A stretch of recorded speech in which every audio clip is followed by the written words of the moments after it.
Já pensou se, de repente, diversos OVNIs pousassem no nosso planeta? Realmente seria um desespero que não dá nem para imaginar.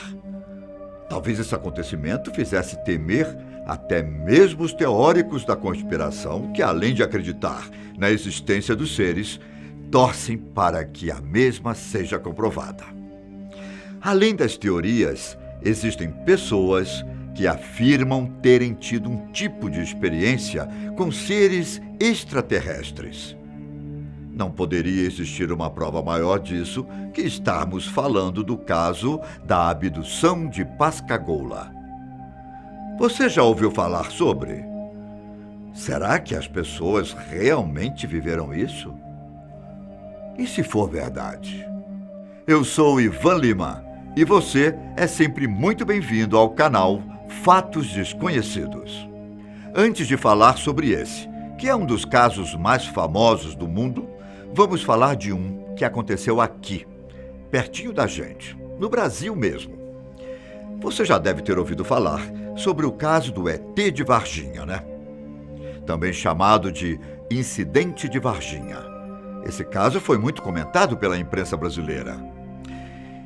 Esse trata-se de uma possível série de aparições de objetos voadores não identificados, ou seja, os famosos OVNIs. Além desses possíveis ataques, digamos assim, surgiu a história de que um desses seres teria sido capturado. A captura teria sido feita pelas autoridades militares do Brasil no dia 20 de janeiro de 1996. O caso aconteceu no município de Varginha, sul do estado de Minas Gerais. Os relatos foram antes transmitidos no programa Fantástico, na Rede Globo. Rapidamente reuniu uma extensa cobertura em todo o mundo, incluindo jornais do exterior, que relataram tudo o que se passava no local. Nos anos seguintes, diversas matérias foram feitas e vários documentários foram produzidos, com base nos relatos, testemunhos e entrevistas com mais de 100 testemunhas.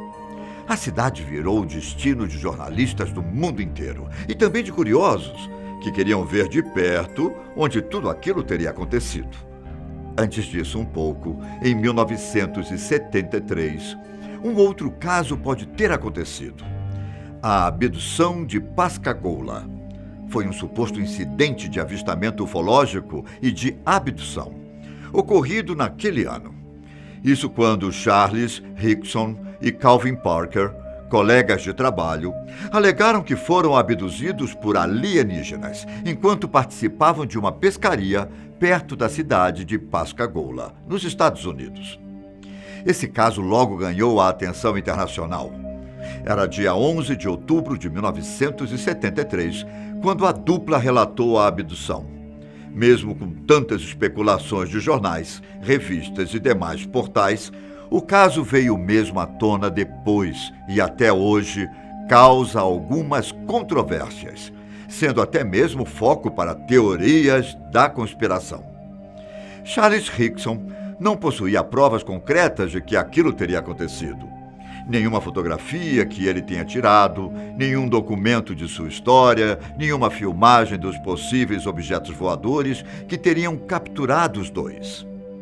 Era apenas a sua palavra de que naquele ano ele e seu amigo de pesca teriam sido sequestrados por um OVNI. Nessa ocasião, os dois teriam sido examinados por uma máquina parecida com um globo ocular gigante. Depois desse estudo, eles foram liberados, fisicamente ilesos. Durante as entrevistas, ao longo dos anos, Hickson já até foi hipnotizado e passou por vários detectores de mentiras. Com o tempo, ele ainda disse que, seja lá o que estava naquela nave, passou a acompanhá-lo após o sequestro de outro mundo. Algumas pessoas acham uma tremenda bobagem, mas ele também disse que se uma pessoa estivesse em seu lugar, pensaria totalmente diferente.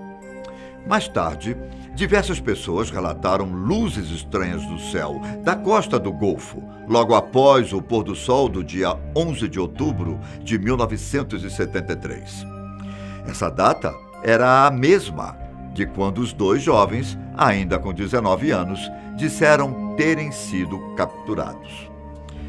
Mike Cataldo, um suboficial da Marinha que atualmente mora em Rotonda Oeste, na Flórida, disse que também viu um objeto estranho no horizonte, no final daquela tarde. Isso ocorreu quando ele estava dirigindo pela costa entre Pascagoula e Ocean Springs. Além dele, um detetive da cidade de Pascagoula, na época, disse ter visto algo subindo no ar, algo que ele nunca tinha visto antes. Vários outros relatos foram dados. Um ex-capitão, um xerife e cidadãos comuns também alegaram a mesma coisa. No entanto, nada ainda provava aquela história. As coisas ficaram tão intensas que Parker passou 45 anos de sua vida escondido, com medo de encarar o curioso e implacável olhar das pessoas. Durante esse tempo, ele sofreu 2 derrames cerebrais e passou por 2 cirurgias de coração. Após tudo isso, resolveu sair das sombras e conceder uma entrevista, dando mais detalhes.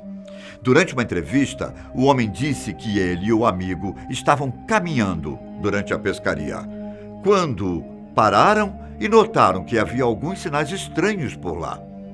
Ele então notou algumas luzes azuis nebulosas refletindo atrás dele, do outro lado do rio. A luz refletia na água.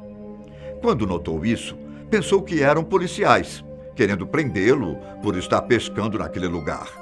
Foram averiguar e, quando perceberam, notaram que aquelas luzes estavam vindo de algo diferente.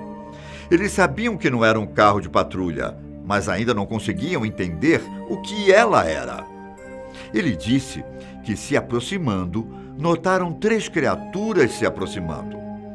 Elas não eram tão altas, mediam, em média, 1 metro, 1,5 metros, mais ou menos. Parker disse que elas pareciam estar flutuando alguns centímetros do chão, na hora de se deslocar de algum lugar para o outro. Antes mesmo de terem a oportunidade de correr, eles foram capturados. Parker disse que os seres vieram na direção dele e do amigo. 2 pegaram Charlie e o outro o pegou. Em um instante, após o toque do ser, ele disse que já estava se sentindo muito relaxado. O homem, ainda em seu testemunho, disse que rapidamente ele e Rickson foram levitados para algo que parecia ser uma espaçonave. No interior, havia um lugar que parecia ser uma sala de exames, e a criatura o levou para lá. Chegando nessa sala, o possível extraterrestre o deitou em uma mesa e recuou, saindo rapidamente do seu campo de visão. Ele não conseguia se mexer ou falar, podendo apenas observar o máximo que podia.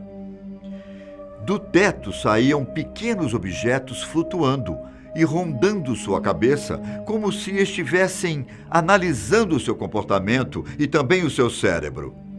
O homem contou que pensava em tudo no momento, menos que aquilo era um robô ou até mesmo que os seres que o pegaram eram pessoas fantasiadas.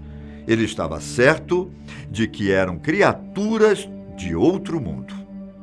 Os aliens, como eles acreditam, tinham dedos regulares e ficavam tocando nele, como se estivessem o estranhando. Eles apertavam-lhe as bochechas até que um enfiou o dedo em sua boca, chegando na garganta. Em seguida, tentou subir por sua cavidade nasal e só parou quando notou que ele estava engasgando com tudo aquilo. Telepaticamente, o ser teria dito a ele: "Não tenha medo, eu não vou machucar você." Após falarem isso de uma forma diferente, Parker disse que os alienígenas largaram ele e Rickson de volta, onde estavam, congelados de medo. Parker não queria que ninguém soubesse o que havia acabado de acontecer. Rickson, por outro lado, disse que eles tinham que contar a alguém e logo ligou para o escritório do xerife do condado de Jackson. Glenn Hyder, o ex-capitão do condado, foi quem atendeu o telefone. Eles relataram, por ali mesmo, o que tinha acontecido, mas o atendente só riu daquela história toda. Os dois foram convidados para darem um depoimento na delegacia do xerife. Os oficiais colocaram o gravador na sala de interrogatório e deixaram os dois sozinhos por um tempo. O que eles ouviram a seguir foi o suficiente para acreditarem naquela história. Ryder, capitão na época, disse que eles estavam bastante apreensivos e que era impossível expressar o medo inexistente daquela forma. Os homens foram submetidos a testes com detectores de mentiras e passaram em todos. Ufologistas e pesquisadores chegaram ao local para entrevistá-los. Durante as entrevistas, eles foram hipnotizados e, ainda assim, descreviam com bastante detalhes e sem mudar a história tudo aquilo que teriam vivido. Os dois foram transferidos para a base da Força Aérea de Keesler, em Biloxi. Essa medida foi tomada para garantir que eles não fossem radioativos. Aquilo tudo era um prato cheio para a mídia e para os jornais do mundo inteiro. A história logo se tornou global. Xerifes, jornalistas e várias autoridades procuraram pelos dois amigos, a fim de saberem melhor sobre a história, ou até mesmo para obter uma entrevista ao vivo por parte dos programas. A partir daí, o mundo começou a se dividir entre as pessoas que acreditavam em toda aquela história e as pessoas que duvidavam de tudo o que os amigos falaram.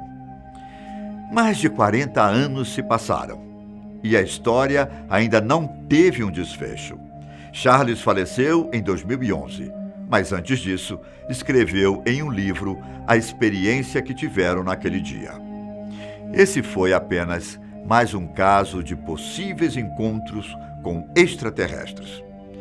Você acredita em algum que já ouviu? E se for verdade essa história?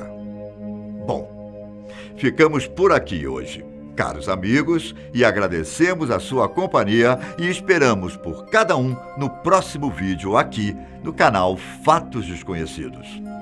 Tchau!